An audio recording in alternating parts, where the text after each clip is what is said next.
Après-midi, pasteur Monet-Jean Calvin. Merci bien et que le Seigneur vous comble. Amen. Oui. Nous sommes ici dans l'assemblée de Lok-Bessou. Oui. Nous voulons donc savoir comment vous, en tant que pasteur de cette assemblée, comment vous avez eu l'appel du Seigneur. Oui, par la grâce de Dieu, je voudrais tout d'abord, avant tout début, de dire que le Seigneur vous bénisse. Amen. Je crois que c'est la plus grande chose qu'on puisse souhaiter à un enfant de Dieu, plus grande bénédiction. Et aussi vous dire que je suis très reconnaissant à Parole Créatrice Info Télé, de cercle intéressé à ma modeste personne et à notre humble ministère ici à Lok-Bessou, PK Crest Douala. Ceci dit, revenant à votre question, j'ai eu la grâce divine d'accepter le Seigneur à un très jeune âge, à 12 ans. Et à 14 ans, j'ai été baptisé par le regretté pasteur Mayo Benjamin à Ebolova, précisément le 24 juin 1984. Et déjà à l'âge de 16 ans, Dieu avait mis un feu dans mon cœur qui s'est sorti par la conversion de plusieurs camarades de classe. Mais pour dire vrai, c'est quand je suis venu en Douala, et précisément en 2001, suite à une vision divine, que mon appel a été reconnu par notre pasteur et apôtre révérend Samuel Baoya. Et dès lors, je suis entré en activité dès 2001, par la grâce de Dieu. Aussi jeune, pasteur, l'on s'interroge, on se demande bien comment vous avez fait pour être dans le pasteur de cette assemblée qui est le tabernacle de l'amour divin ici à Lok-Bessou. Ok. Quand le don que Dieu m'avait donné avait été reconnu par le pasteur Baoya, comme je disais, suite à une vision divine, je vous ferai l'économie de cette vision. Le pasteur Baoya m'a envoyé à Bonamou Sadi comme responsable de la cellule de Bonamou Sadi, encore qu'il résidait à Bonamou Sadi avec le révérend Sokamte. Ensuite, à PK10 comme responsable de la cellule de prière de PK10 avec le révérend pasteur Mayo. Et ensuite, le révérend Etokemo, nous sommes lancés dans une œuvre semi-autonome ici à Lok-Bessou en 2008. Et en 2013, après mon ordination à Yaoundé, j'ai été dès lors établi comme pasteur de l'Assemblée L'Amour Divin de Lok-Bessou. Donc voilà un peu comment était le parcours jusque-là.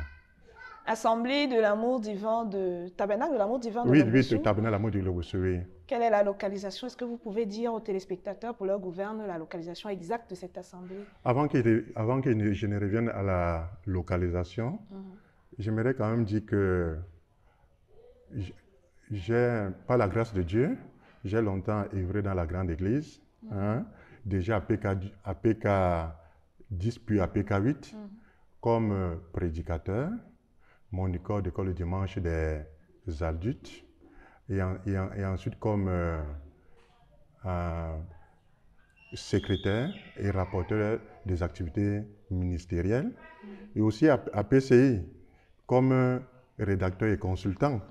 Oui, aux premières heures de PCI, et aussi comme responsable de l'atelier enseignement parmi les 5 ateliers qu'avait créé le pasteur, et comme secrétaire général du comité d'organisation de la dédicace du LDS, par la grâce de Dieu. Ceci dit, revenant à votre question, le tabernacle l'amour divin de Lok-Bessou est situé proprement dit au lieu de haute tension Sodikomo PK Douala Bassa, Cameroun. Un parcours aussi extraordinaire que vous venez déjà de nous faire un briefing tout à l'heure. On aimerait donc savoir, étant pasteur ici, comment se porte l'œuvre au tabernacle de l'amour divin. Par la grâce de Dieu, l'œuvre se porte de mieux en mieux. Pourquoi? Parce que nous avons la grâce de Dieu d'avoir une équipe ministérielle jeune et assez dévouée, une jeunesse assez dynamique et 2 écoles de dimanche, anglophones et francophones, très prometteuses, par la grâce de Dieu. Une jeunesse qui se transmet de père en fils. Par la grâce de Dieu. Et comment vous gérez? Donc, nous sommes en période de coronavirus, il y a le Covid-19. Comment vous gérez les mesures barrières au sein de l'Assemblée? Bon, nous avons pris des mesures de séparer les enfants des adultes, question de créer beaucoup plus d'espace. Et je crois que par la grâce de Dieu, cette formule nous arrange bien. Donc, pour rappeler aux téléspectateurs, les enfants avant assistaient également au grand culte. Au grand culte, justement. Donc maintenant, il y a l'école du dimanche des anglophones, Iran, l'école du dimanche des francophones, Iran. Maintenant, c'est les adultes qui restent dans la salle.